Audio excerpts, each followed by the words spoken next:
하나님 말씀 함께 보겠습니다. 구약성경 신명기 11장 10절에서 15절까지 말씀입니다. 신명기 11장 10절에서 15절 말씀 제가 읽어드리겠습니다. 내가 들어가 차지하려 하는 땅은 내가 나온 애굽 땅과 같지 아니하니 거기에서는 너희가 파종한 후에 발로 물 대기를 채소밭의 댐과 같이 하였거니와 너희가 건너가서 차지할 땅은 산과 골짜기가 있어서 하늘에서 내리는 비를 흡수하는 땅이요 내 하나님 여호와께서 돌보아 주시는 땅이라. 연초부터 연말까지 내 하나님 여호와의 눈이 항상 그 위에 있느니라. 내가 오늘 너희에게 명하는 내 명령을 너희가 만일 청종하고 너희의 하나님 여호와를 사랑하여 마음을 다하고 뜻을 다하여 섬기면 여호와께서 너희의 땅에 이른 비 늦은 비를 적당한 때에 내리시리니 너희가 곡식과 포도주와 기름을 얻을 것이요. 아멘. 성경에서 자주 인용하는 글자들이 몇 개 있는데 그 중에 이른 비, 늦은 비라고 하는 단어가 있습니다. 태양력으로 따지면 이른 비 하면 봄부터 시작해서 저 앞에 있을 것 같은데 이스라엘 사람들에게 이른 비는 10월 달에 내리는 비입니다. 지난번 새벽기도 때도 이게 헷갈려가지고 거꾸로 이야기를 한 적이 있어요. 봄에 내리는 비, 이른 비라고 설명을 했는데 이걸 이스라엘 사람들이 어떻게 기억을 할까라고 찾아보다가 건기가 끝나고 나서 여름에 바짝 마른 건기가 끝나고 나서 비가 내리니까 이스라엘 사람들은 그것을 처음 오는 비, 이른 비라고 이해를 합니다. 그리고 그때 곡식을 우리는 가을에 추수를 하는데 뿌리기 시작해요. 물론 10월에 거두는 작물도 있긴 합니다. 근데 곡식을 그 10월 달에 뿌리고 그리고 잠깐 소강 상태에 들어갔다가 2월, 3월, 4월에 느즈막히 비가 한 번 더 옵니다. 추수하기 전에 우리도 여름 장마 지나고 나면 가을녘에 비가 한 번 더 오고 나서 그걸 바짝 말리고 벼를 추수를 하거든요. 그것처럼 그때 내리는 비를 늦은 비라고 합니다. 건조한 기후 속에서 파종할 수 있게 된다라고 하는 것, 우리 삶 사계절이 있는 기후가 아니고 바짝 말랐던 그 열대 기후 나타나다가 비가 내리는 그때에 석회암 그리고 사암으로 되어 있는 모래로 되어 있는 바위들이죠. 그 사암으로 물이 다 밑으로 빠져 내려가기 때문에 모아놓기가 힘들어요. 현대 기술이야 댐을 만들기도 하고 키부츠 같은 이스라엘 공동체를 만들기도 하지만 이 말씀이 주어졌던 이 당시의 이스라엘 사람들에게는 물을 본다라고 하는 것, 구경한다라고 하는 것이 굉장히 어려운 일이었습니다.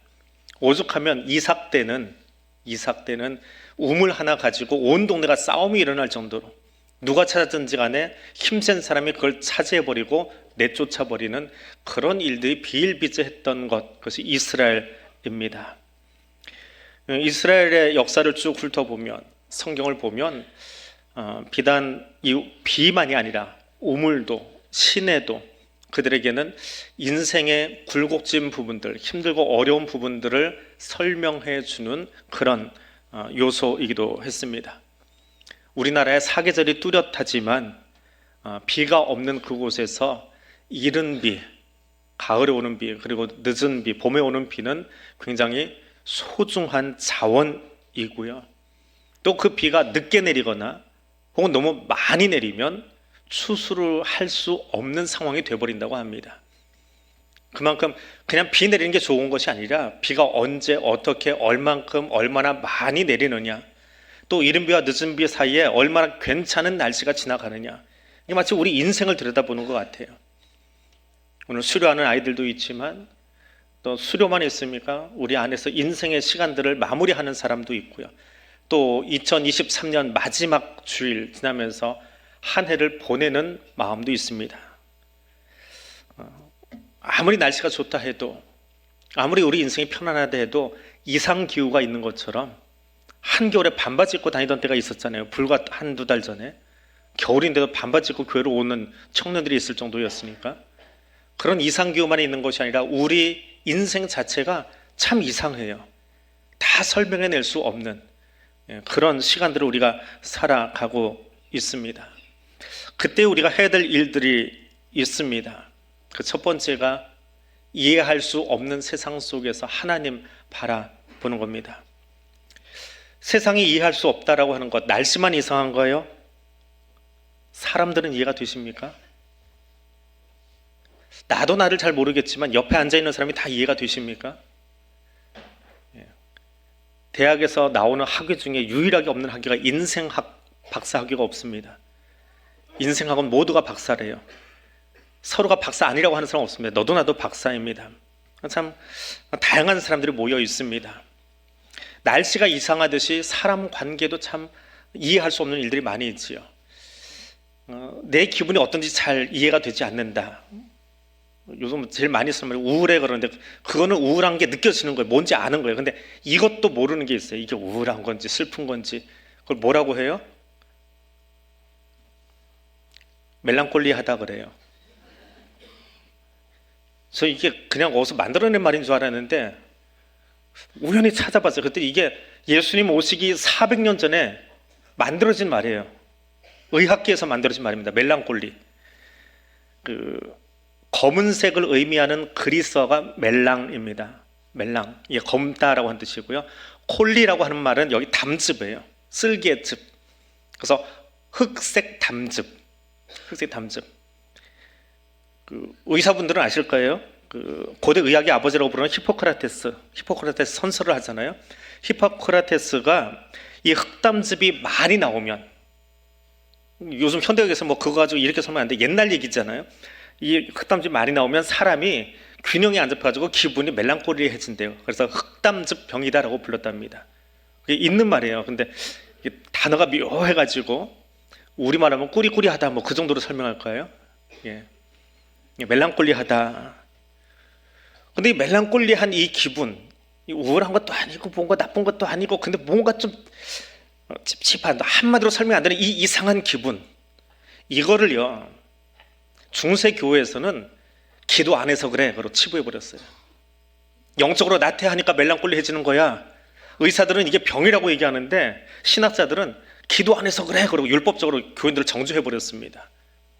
이게 14세기, 15세기에 교회가 했던 일입니다. 그런데 이 이야기를 하면서 이 이야기를 설명하기 위한 사람이 하나 있어요. 성경에 등장하는 사람. 욥입니다. 욥이 멜랑콜리한 사람이래요.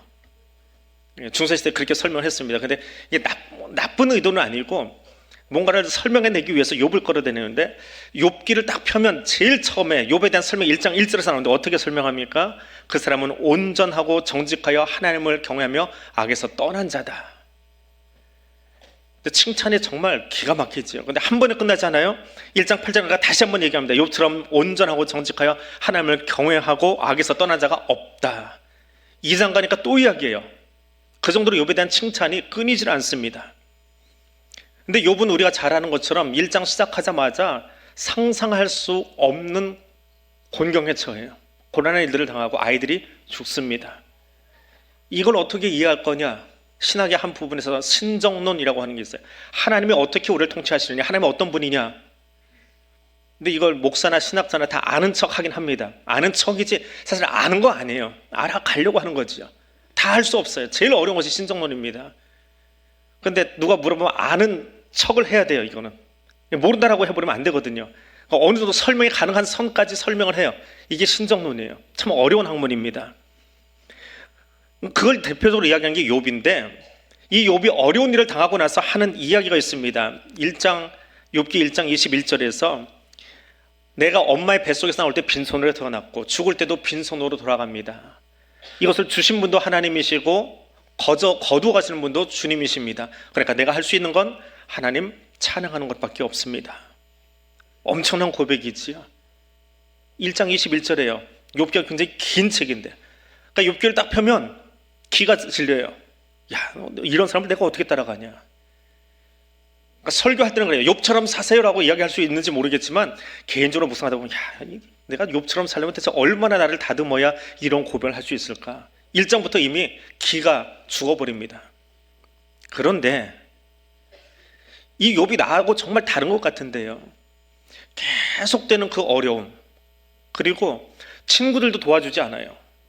친구라고 옆에 있는데 나에게 힘이 되는 말을 해주는 게 아니라 네가 잘못해서 그래, 네가 못돼서 그래, 네가 모르는 죄를 지어서 그래. 그게 친구인가요? 여러분 그런 사람들이 있으면 어떨 것 같아요?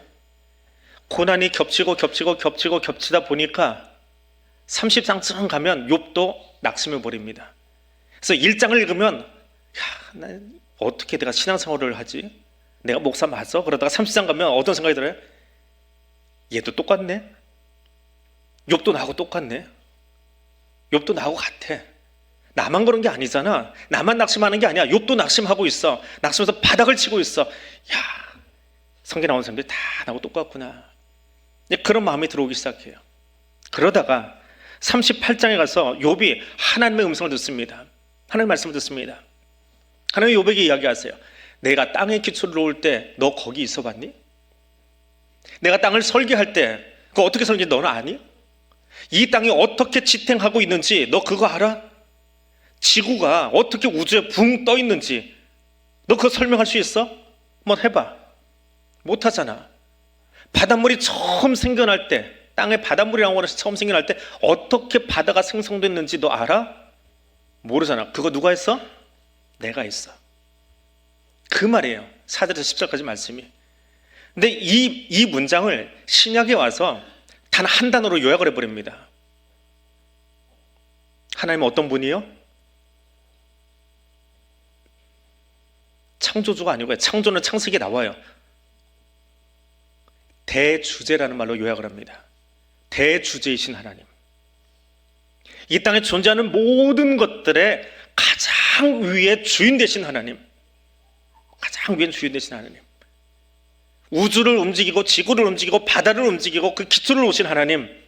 그 대주제이신 하나님이 너 욥의 하나님이야. 내가 너도 내가 붙들고 있어. 그게 나라니까. 내가 너를 지키고 있다니까. 그 한마디에 38장 나온 이 한마디에 욥이 바뀌어버립니다. 맞아. 세상 이해할 수 없어. 세상을 내가 다 설명할 수 없어.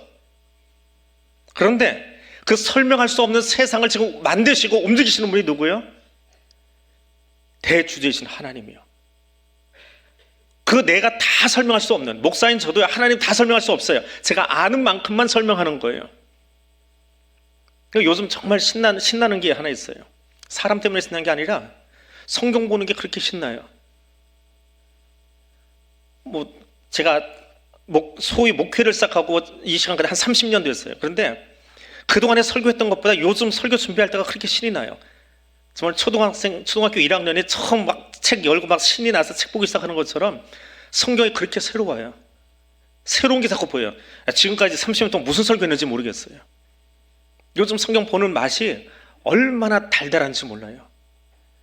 하나님은 그런 분이에요. 30년을 설교를 하고 묵상을 하고 했어도 그때 보지 못했던 새 하나님의 모습이 보이기 시작하는 거예요. 하나님은 그렇게 이해할 수 없어요. 그런 새로운 하나님이에요. 그 하나님을 만나고 나니까 욥이 바뀌는 거예요. 세상 이해할 수 없는 거 당연해. 왜? 그걸 만드신 분이 누구예요? 내가 예측도 할 수 없고 예상도 할 수 없는 대주제신 하나님이 이 땅을 만드셨어요. 근데 그렇게 만들어 놓기만 한 것이 아니라 그 하나님이 나를 움직이고 계세요. 나를 붙잡고 계세요. 그 하나님 만나고 나니까 욥이 바뀌는 거예요. 맞습니다. 지금 내 안에 있는 하나님을 다 한다고 했는데 1장 1절에서 얼마나 그렇게 칭찬받았어요. 근데 여전히 내 안에 때국물이 있고요, 먼지가 있어요. 그걸 하나님이 다 연달아서 좀 빼나가고 있는 중이에요. 정금으로 만들어가고 계시는 중이에요. 그 고백이 욥기가 끝날 때쯤 나오기 시작하는 거예요. 한 해를 보내고 새로운 한 해를 맞이합니다. 그 사이의 시간, 이제 그 마지막 날 9시간 벌써 보냈어요. 이제 14시간 남았나요? 13시간 30분 정도 남았는데 이 사이 시간에 여러분 하나님 만나는 은혜가 있기를 원합니다. 창조주신 하나님, 대주제신 하나님이 여러분을 만나주시고 여러분을 안아주시는 은혜가 있기를 원합니다. 그러면 우리 인생이 달라집니다. 세상을 이해할 수 없고 사람을 이해할 수 없고 답답한 일들이 가득해도 그 하나님이 나를 붙들고 계시다라고 하는 것 알기만 하면 우리 인생이 새로워집니다. 그 새로운 아침의 시간 될 수 있기를 원합니다. 두 번째로 이해할 수 없는 이 세상 속에서 친구 만날 수 있기를 원합니다. 친구 만나기를 원합니다. 복음의 씨를 뿌리고 그 수확을 하는 일 참 어렵습니다. 왜냐면 학교는 공부하면 이렇게 졸업을 해요. 그런데 교회학교는 졸업을 안 시켜줘요. 교회학교는 졸업이 아니고 다 수료식이에요. 졸업이라는 개념이 없습니다. 뭘를 딱 맞춰야 졸업이죠. 우리는 마친 게 아니라 그냥 세상 학제에 따라서 이렇게 연도가 올라갈 뿐이에요. 근데 수료예요. 이 과정을 마쳤어요. 근데 아직 마친 게 아니라 다시 새로운 과정을 준비해야 되는 거예요. 그것이 수료입니다. 졸업과 수료 조금 다르지요. 마지막 때를 준비하고 있어요. 그러면서 아직도 예수 믿지 않는 친구들에게, 사람들에게 복음을 전합니다. 근데 가서 전하면 곧장 교회 나오던가요? 어떤 분은 저한테 기도 부탁하고 우리 교회 와서 10년 되신 분도 있고요. 예전에 다른 교회에서 지금도 한 30년째 기도하고 있는 분도 있어요. 아직도 교회 안 나와요. 근데 누구보다 그 한 사람 놓고 열심히 전도하고 매일 만나고 매일 밥 사주고 매일 교제하고, 근데 교회는 안 나와요. 좋은 친구인데. 그 열매 거두는 것이 얼마나 힘이 들어요? 그 늦은 비의 결실이 언제쯤 나올 것 같아요? 참 오래 걸려요. 우리는 그런 숱한 만남들 속에서 이 자리에 나와 있습니다. 여러분 옆에 있는 사람들, 여러분 옆에 있는 사람들 다 이해되세요? 다 마음에 드세요? 옆에 있는 분이 여러분에게 어떤 의미로 다가오고 있습니까? 어떤 사람은 지금 참 힘든 시간을 보내고 있는 분도 있어요. 말은 못하지만 힘들고 어려운 시간을 보내고 있는 분도 있습니다. 또 어떤 분은 인생의 굴곡진 부분에 바닥을 지금 지나가고 있는 분도 있고요. 어떤 분은 지금 붕 떠가지고 내일이 아주 신이 나는 분도 있어요. 기대감 속에 이 마지막 날을 지금 아침을 시작하시는 그런 분도 있습니다. 그럼 친구가 누구인가요? 친구가 뭔가요? 어떤 사람을 친구라고 합니까? 우리 교회 학교는 어떻게 보면 친구끼리 모여 있는 거지요. 같은 학년끼리 모여 있으니까. 우리 여전도에도 남성교회도 같은 나이 또래끼리 모여 있으니까 어떻게 보면 친구라고 할 수 있지요. 근데 김창옥 교수님 아시죠? 그 유명하신 분. 그분이 친구에 대해서 이야기를 하면서 이런 이야기를 합니다. 친구는 동갑인 사람을 말하지 않습니다. 동갑이라고 친구가 아니래요. 동갑에서 왼수가 있어요. 나이 또래가 비슷하고 비슷한 시기를 경험하니까 너무 잘 알아가지고 왼수로 지내요. 우리 남성교회가 그러진 않겠지요? 예. 동갑이라고 친구가 아니랍니다. 친구는 그 사람을 바라보면서 그 사람이 지고 있는 짐이나 슬픔이 보인다. 그게 보이는 게 친구가 아니래요. 그냥 봐주는 거예요, 그냥. 옆 사람의 이야기, 친구라고, 여전도회라고 남성교회로 모였어요. 근데 같이 이야기를 하는데 누가 나가서 오늘 뭐 예를 들어서 특송을 했어요. 그때 내려오는데 우리 여전도회 아무개 권사가 나가서 오늘 특송을 했는데 너무 잘했어. 이거 친구 아니래요. 김창욱 교수가 하는 말이에요. 제가 하는 말이 아니고. 왜? 친구는 내 옆에 사람이 한 것에 대해서 판단하지 않는데요. 잘했어 못했어라고 판단하는 사람이 아니래요. 그럼 친구는 뭐 하는 사람이냐? 특송하고 내려왔어요. 그럼 어떻게 해요? 와! 하고 감탄해 주는 사람이래요. 친구가 옆에 서면은 나에게 감탄사를 던져준대요. 판단하지 않고. 그래서 그 김성욱 교수님은 성이 참 의심스러운 사람이에요. 제 개인적인 이야기지만 남자인지 여자인지 모르겠어요. 여자들을 이렇게 표현해요. 여자들끼리 모여서 한 3박 4일 콘도를 잡아놓고 가서 열심히 놀아요. 뭐 하고 놉니까? 우리 여자분들? 3박 4일 쉬지 않고 얘기만 해요. 먹고 얘기하고 먹고 얘기하고. 근데 얘기하는 내용을 들어보세요. 뭐라고 해요? 누가 뭐라고 해요? 쫑알쫑알 이렇게 얘기를 표현하면 뭐라고 그래요? 와 그랬어. 그래? 이야. 그러다가 3박 4일 끝나요. 밤새 얘기해서 눈은 빨개 가지고 이제 헤어지기 시작해요. 그러면서 뭐라고 그래요? 야 오늘 못하는 게 다음에 또 해. 이게 친구래요. 친구는 다른 사람이 한 이야기에 대해서 감탄해 주는 거예요. 우와 그랬어? 진짜? 친구가 아닌 사람은 뭐예요? 그냥 아는 사람. 아는 사람은 뭐예요? 에이 그거 잘했어. 잘했어. 아이 그거 아니야. 이건 지인이에요. 그냥 아는 사람이에요. 그럼 우리 남성교회는, 우리 여전도회는, 우리 교회는 친구가 많은 곳인가요? 지인이 많은 곳인가요? 지인이라는 소리가 왜 더 크게 들리는지 좀 씁쓸하네. 그래서 여러분에게 진짜 친구를 한번 소개해 드릴게요.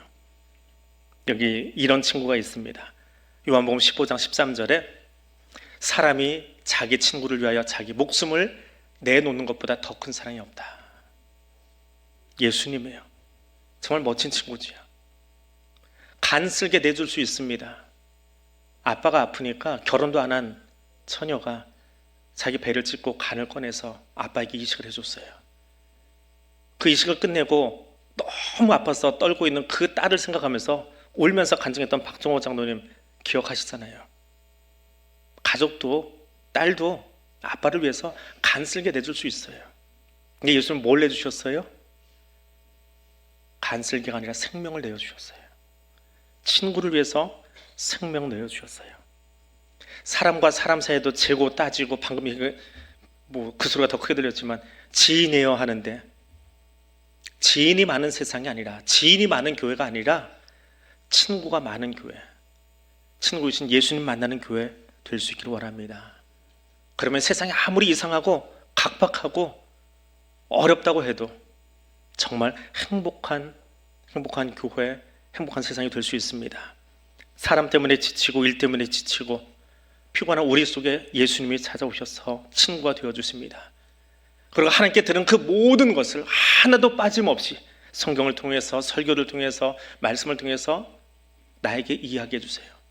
사람은 이야기를 해도 그러잖아요. 상처받지 않도록 좀 적당한 거리를 두고 만나라고. 이게 얼마나 슬픈 인간론이에요. 근데 예수님은 그렇지 않아요.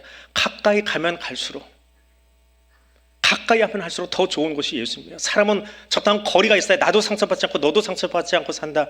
이게 세상에서 가르쳐주는 처세술인데, 예수님과의 처세술은 달라요. 더 가까이 가세요. 더 가까이 가서 여러분 속내를 다 털어놓으세요. 그럼 주님은 아낌없이 그 마음속에 있는 모든 이야기들을 우리에게 들려주시고 우리를 안아주실 거예요. 그 주님 만나는, 그리고 그 주님 만난 기쁨을 가지고 우리 교회 학교가, 또 우리 남성교회가, 우리 여전교회가, 우리 구역이, 우리 재직 부서들이 친구로 가득한, 친구의 사랑으로 가득한 그런 교회 될 수 있기를 원합니다. 2023년을 보내고 24년을 맞이합니다. 한 해를 보내는 이 사이 시간에, 그리고 종말을 준비하고 있는 우리 마지막 시간에 오늘도 분명히 지나갑니다. 13시간 후면 2023년도 지나갑니다. 아무리 붙잡고 싶어도 현재의 시간이 지나갑니다. 지나가는 그것에 우리의 눈을 머물고 그곳에 우리의 마음 뺏기지 아니하고 영원하신 하나님 말씀에 나를 붙들어 매고 그 하나님과 함께 걸어갈 수 있는 그 누구보다 예수를 나의 친구 삼아 함께 걸어갈 수 있는 믿음의 사람 될 수 있기를 원합니다. 기도하겠습니다. 영원하신 하나님 아버지, 오늘 허락해 주심을 감사합니다. 하나님의 구원 역사 속에서 다시 오실 주님을 기다리며 2023년을 보내게 하심 감사합니다. 전쟁과 이상기후와 혼란 소식으로 가득했던 시간들이 지나갑니다.